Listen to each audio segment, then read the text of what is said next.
आदरणीय साध संगत जी, प्यार से कहना धन निरंकार जी। आशा करती हूँ सदगुरु माता जी की कृपा से आप सभी स्वस्थ होंगे, अच्छे होंगे। आज का शीर्षक है ब्रह्मवाद या मायावाद। साईं इत्ता दीजिए जामे कुटुम्ब समाए, मैं भी भूखा ना रहूं साधु ना भूखा जाए। कितना संतोष है इन शब्दों में। हालांकि ये शब्द उस ब्रह्मज्ञानी संत के हैं जो सारा जीवन ईश्वरीय इच्छा को सर्वोपरि मानकर सहज जीवन गुजारते रहें और दूसरों को इसकी प्रेरणा देते रहें। सच्चाई यह है कि ऐसी दशा केवल संत कबीर की ही नहीं, बल्कि उन तमाम महापुरुषों की रही है जिन्हें हम सदगुरु, पैगंबर या अवतार आदि की उपाधि देते हैं और उनकी पूजा अर्चना करते हैं। हमें उनका सांसारिक जीवन विपदाओं से भरा नजर आता है। किसी को वनों में रहना पड़ा, किसी को गर्म लोहे पर बैठना पड़ा, किसी को घर ही नहीं देश छोड़कर हिजरत करनी पड़ी। यहाँ तक कि किन्हीं के शरीर में कीले तक ठोक कर उन्हें पीड़ा पहुंचाई गई। ये सभी महान विभूतियां ब्रह्मज्ञानी संत हुई है। इन सबके पास ईश्वरीय ज्ञान तो था, परंतु कोई सांसारिक सुख सुविधा विशेष नहीं थी। यदि हम उनके जीवन पर गहराई से विचार करें तो हमें यह भी स्पष्ट होता है कि इन विभूतियों ने इस कमी के लिए कभी कोई गिला नहीं किया, सांसारिक सुख सुविधाओं के लिए मांग नहीं की, बल्कि इस सब को ईश्वरीय इच्छा समझकर सहर्ष स्वीकार किया।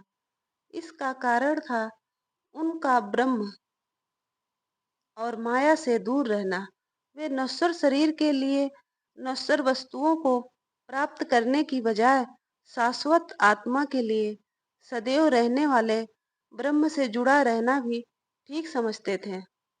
व्यवहारिक दृष्टि से देखें तो यह भी सच है कि जिसे हर समय हम धिक्कारते रहें या हर समय जिसका निरादर करते रहें, वह हमसे भी प्यार क्यों करेगा।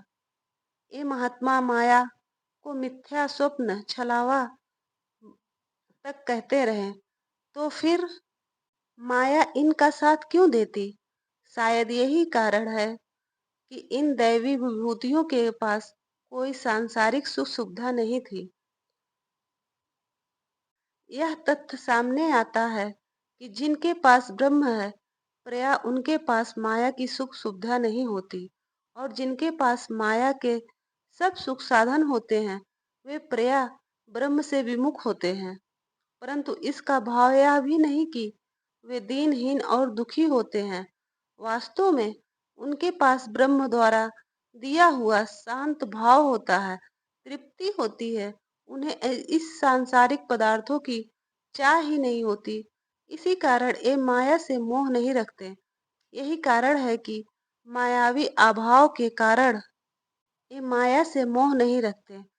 यही कारण है कि मायावी अभाव के बावजूद संसार इन विभूतियों को दाता मानता है। सब सुख उनसे भागे जाते हैं। ऐसी स्थिति में हम उन्हें दीनहीन कैसे मान सकते हैं। सत्य यह है कि वे मायाधारी नहीं होते हैं, बल्कि मायापति होते हैं। उनकी सांसारिक जरूरतें ब्रह्म स्वयं पूरा करता है। ये ईश्वरीय इच्छा को सर्वोपरि मानकर शांति और संतोष से जीवन व्यतीत करते हैं और उसी प्रकार जीने की प्रेरणा देते हैं। उनके जीवन से हाय हाय नहीं होती है। माया की पुजारी न होने के कारण वे माया के साथी क्रोध, घृणा, ईर्ष्या आदि अवगुणों से पीड़ित नहीं होते, बल्कि ब्रह्म को समर्पित होने के कारण उन सभी सद्गुणों से भरे होते हैं जो आनंद और शांति देने वाले होते हैं, अर्थात करुणा की साक्षात मूर्ति होते हैं। परोपकार उनका कर्म होता है, ईश्वरीय इच्छा उनकी पूंजी होती है। वे सहज जीवन गुजारते हैं।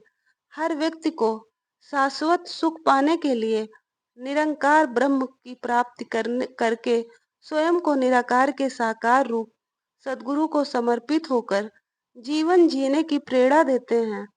साकार सद्गुरु उनकी सभी आवश्यक जरूरतों को पूरी करता है और वह आनंद से संसार में रहकर अंत में मोक्ष को प्राप्त करता है।